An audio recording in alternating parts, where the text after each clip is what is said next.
The brand new 3D pencil tool allows you to sketch garments in the 3D window over your avatar and transform those sketches into a fully realized garment in just a few steps.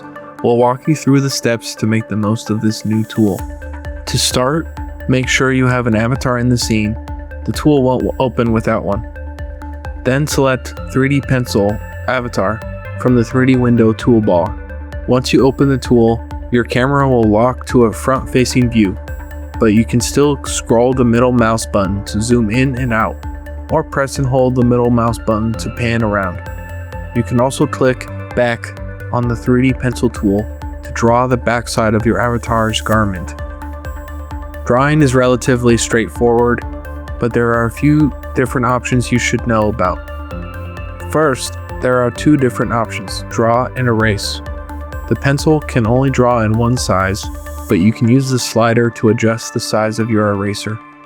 Holding Shift while drawing creates a straight line.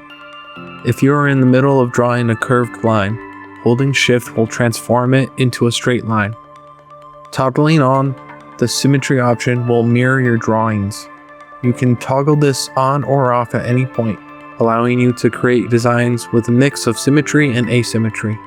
Finally, toggling on the conversion guide will give a preview of how your drawing will look like when converted to 3D pen curves. Using all of this knowledge, we're going to create a cool baggy sweater for our avatar. We'll start by drawing the front, then the back. Once we're satisfied with the shape, we'll convert it to 3D pen. From here, it operates as if you had used the off-avatar 3D pen tool, which was introduced back in Update 2025.1.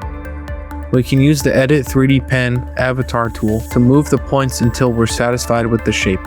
Once we're happy, use the Flatten tool to convert the 3D pen lines into patterned pieces. From here, we can treat it like any other garment in Marvelous Designer. If you want to learn more about the 3D Pencil tool, check the Marvelous Designer manual linked in the description below.